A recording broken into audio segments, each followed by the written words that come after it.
Hello बच्चों, मैं परवीन अत्री। हम पढ़ रहे हैं हिस्ट्री और हिस्ट्री के अंदर हमने पढ़ा था मगध साम्राज्य के बारे में। उनमें हमें डिस्कस किया था 7 वंशों को। 7 वंशों के अंदर सबसे इम्पोर्टेंट बात की थी हमने मगध साम्राज्य में मौर्य वंश की। तो पहले हम देखते हैं हम क्या पढ़ रहे थे। मगध साम्राज्य क्लियर है। तो हम क्या पढ़ रहे थे, मगध साम्राज्य। अब मगध साम्राज्य में हमने क्या पढ़ा, 7 वंश। लेकिन वहां हम क्या देखते हैं कि 7 वंशों में सबसे इंपॉर्टेंट थे मौर्य वंश। कौन इंपॉर्टेंट था? मौर्य वंश, जिसे मौर्य साम्राज्य के नाम से भी जाना जाता है। ठीक है, यानी कि अपना अस्तित्व ये अलग से भी लिए हुए था। क्यों इतना इंपॉर्टेंट क्यों था, इतना इफेक्टिव कैसे था, इन सारी चीज़ों का डिस्कशन हम आज इस वीडियो में या इस लेक्चर में कर रहे हैं। ठीक है, आप हो सकता है यूट्यूब पे देख रहे हो और जो वैसे हमारे साथ हैं तो वो इसको लेक्चर के रूप में भी देख रहे हैं। तो ये लेक्चर कह सकते हैं, वीडियो कह सकते हैं, जो आपको ठीक समझ में आए वो कह सकते हो। अब हमने मौर्य वंश को देखना है कि ये इतना प्रभावशाली क्यों था। आपने अगर हमारी वीडियो या लेक्चर वो देखा हो जिसके अंदर की फीचर ऑफ हिस्ट्री के बारे में हमने डिस्कस किया था, की फीचर्स ऑफ हिस्ट्री, उसके अंदर हमने बात की थी जीके और जीए की। जीके के अंदर क्या क्या पोर्शन आते हैं उनकी बात की, लेकिन आजकल जनरल अवेयरनेस यानी कि जीए आती है। तो जीए के अंदर बच्चों नई चीज़ क्या जुड़ गई, प्रभाव और उसके कारण। मतलब कोई भी घटना उसका कारण क्या है और आगे चलकर उसका प्रभाव क्या हुआ। तो हम जो भी लेक्चर कर रहे हैं, जो भी चीज़ें पढ़ रहे हैं, आपस में डिस्कस कर रहे हैं, उन सभी चीज़ों में हमने फोकस करना है कारण पर, ताकि आगे चलकर हमारी जो जीए है वो कंप्लीट तैयारी के साथ हो। तो आप देखेंगे तो मौर्य वंश इतना प्रभावशाली क्यों था। कोई भी वंश, कोई भी राज्य प्रभावशाली होता है तो क्या होता है, उसके अंदर क्या होना चाहिए बच्चों, उसकी प्रशासनिक व्यवस्था मजबूत होती है। तो वो क्या है, साम्राज्य व्यवस्था रूप से अच्छा चलता है, प्रशासनिक व्यवस्था उसकी अच्छी होनी चाहिए। तो इतना बड़ा साम्राज्य चलाने के लिए क्या चाहिए, क्योंकि राजा हर जगह तो होगा नहीं। राजा तो अपनी जगह राजधानी में बैठ सकता है, लेकिन उसके उच्च अधिकारी, उसके नीचे काम करने वाले, उसके दरबारी और उनके नीचे क्षेत्रीय जो प्रांतों में काम करेंगे, छोटे स्तर पर काम करेंगे, गांव स्तर पर काम करेंगे, तो उसकी प्रशासनिक कुशलता होगी, तभी सभी जगह पर इंफॉर्मेशन सही पहुंचेगी। और इस तरह से एक और कारण होता है किसी भी राज्य का मजबूत होने का, उसकी अर्थव्यवस्था और उसका जो टैक्स या लगान कहें, कर कहें, वो लगाने का क्या सिस्टम था। अगर लोग उससे संतुष्ट हैं तो वो विद्रोह नहीं करेंगे, विद्रोह नहीं करेंगे तो शांति रहेगी, शांति रहेगी तो वो साम्राज्य मजबूत होगा। क्यों? क्योंकि उसे एक सेना भी रखनी है, तो सेना व्यवस्था भी बहुत जरूरी है। सेना को नियमित वेतन देना जरूरी है। वेतन आएगा टैक्सों से, क्योंकि राजा की कमाई तो टैक्स है। यह राजा वहाँ से जनता से लेगा, किसके रूप में लेगा, टैक्स के रूप में लेगा, लगान के रूप में लेगा। इस तरह से व्यवस्था की जाती है। लेकिन आज हम इस लेक्चर के अंदर देखेंगे मौर्यों की प्रशासनिक व्यवस्था। क्यों? क्योंकि यहाँ से ही मेन व्यवस्था निकलती है, जिसे हम क्या कहते हैं, मौर्यों के समय मौर्यों का राजा पहला कौन था, चंद्रगुप्त मौर्य। इनके समय ही सबसे पहले भारत में, यानी कि कह सकते हैं सर्वप्रथम राजनैतिक केंद्रीयकरण, क्या सामने आया स्टूडेंट, राजनीतिक केंद्रीयकरण। तो राजनीतिक केंद्रीयकरण की व्यवस्था कौन से राजा देने वाले, ऐसे क्वेश्चन आ जाए तो हम क्या कहेंगे, चंद्रगुप्त मौर्य। ठीक है, और चंद्रगुप्त मौर्य को ही क्या कहा गया है, प्रथम चक्रवर्ती सम्राट कहा गया। क्या कहा गया स्टूडेंट, प्रथम चक्रवर्ती सम्राट कहा गया। तो चक्रवर्ती सम्राट की व्यवस्था कहाँ से आई? चक्रवर्ती सम्राट प्रथम कौन कहे गए? पर चंद्रगुप्त मौर्य। एक और आता है कि चक्रवर्ती अक्षेत्र, इसका स्पष्ट उल्लेख मिलता है हमें कौटिल्य के अर्थशास्त्र से। किससे मिलेगा? कौटिल्य के अर्थशास्त्र से मिलता है। तो बहुत सारे क्वेश्चन हमारे मजबूती के साथ देखेंगे क्या क्या हुए। सर्वप्रथम राजनीतिक केंद्रीयकरण किसके समय हुआ? तो वो किसका दिन थे? चंद्रगुप्त मौर्य का। केंद्रीयकरण मतलब सेंट्रल पावर थी, राजा के हाथ में पावर थी सारी, लेकिन राजा निरंकुश नहीं था। उसके नीचे भी उसको सलाह देने वाले, उनकी सलाह वो मानता था, उसकी तरह से उसका दरबारी सिस्टम था। यानी कि राजा केंद्रीय शक्ति था, अंतिम निर्णय उसका था, लेकिन वो कई लोगों से सलाह लेकर कार्य करता था। निरंकुश राजतंत्र नहीं था। राजतंत्र था लेकिन कैसा था? लोगों को सुनने वाला, लोगों को समझने वाला। इस तरह से चक्रवर्ती अक्षेत्र की बात कहाँ से निकल के आई? कौटिल्य के अर्थशास्त्र से। और उसी से एक शब्द निकला चक्रवर्ती सम्राट। तो क्वेश्चन आ जाए, भारत में पहला चक्रवर्ती सम्राट कौन थे?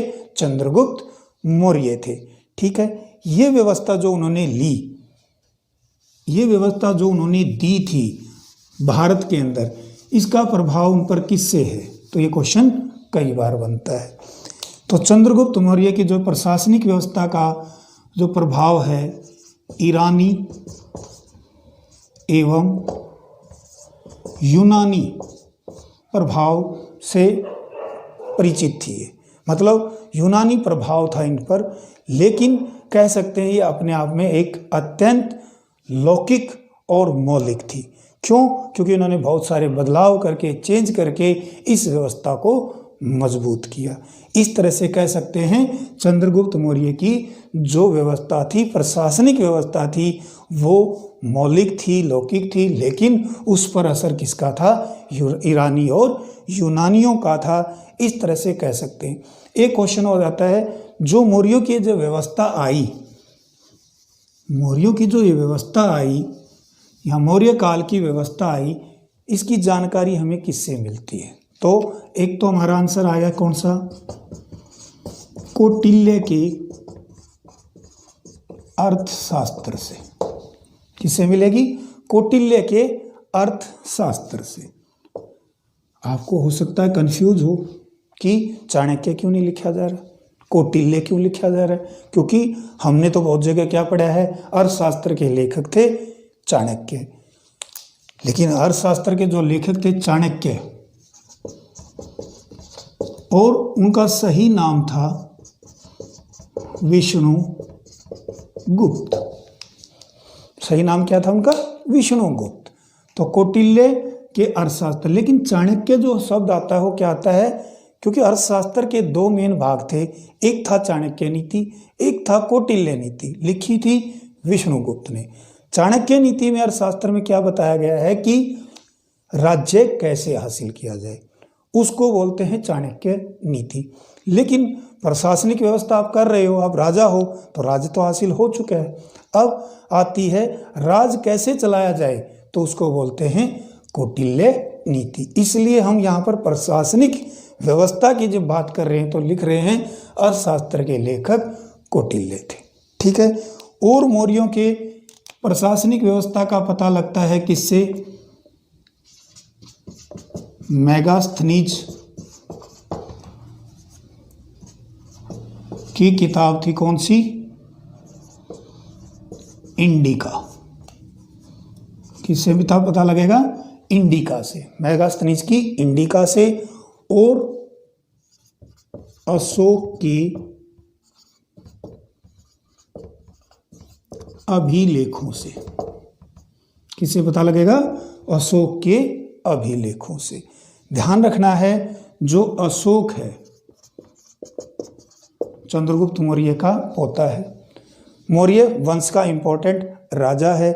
उसने प्रशासनिक व्यवस्था को ज़्यादा लोक कल्याणकारी बनाया। कई बार क्वेश्चन आता है, किसने प्रशासनिक व्यवस्था को ज़्यादा लोक कल्याणकारी बनाया?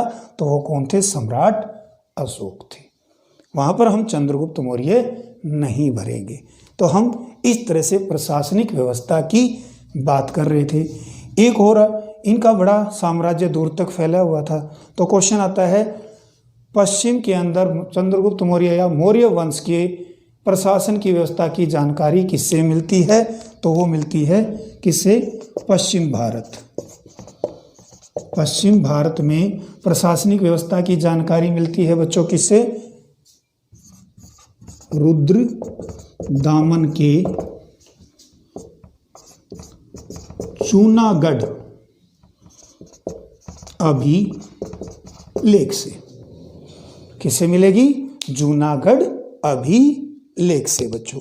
ठीक है, तो धीरे धीरे हम सारी चीज़ों को नोट करते हुए चलेंगे। अब हम समझते हैं क्या, जो ये हमारा एक थोड़ा सा छोटा सा बैकग्राउंड था जिस पर क्वेश्चन काफ़ी आपको देखने को मिले हैं और आगे भी मिलते रहेंगे। अब हम देखते हैं मौर्य काल की प्रशासनिक व्यवस्था कितने हिस्सों में बटी हुई थी। मेन इंपॉर्टेंट ये है। तो पहला है केंद्रीयकरण, यानी कि केंद्रीयकरण की व्यवस्था थी या केंद्रीय व्यवस्था थी, कर्ण रहने देते, केंद्रीय प्रशासन। तो मौर्यों की जो व्यवस्था थी मेनली क्या थी? केंद्रीय प्रशासन था। एक केंद्रीय प्रशासन जो था सप्तांग सिद्धांत पर आधारित था। किस पर आधारित था? सप्तांग सिद्धांत पर आधारित था। बहुत क्वेश्चन आता है, किस साम्राज्य का केंद्रीय प्रशासन सप्तांग सिद्धांत पर आधारित था?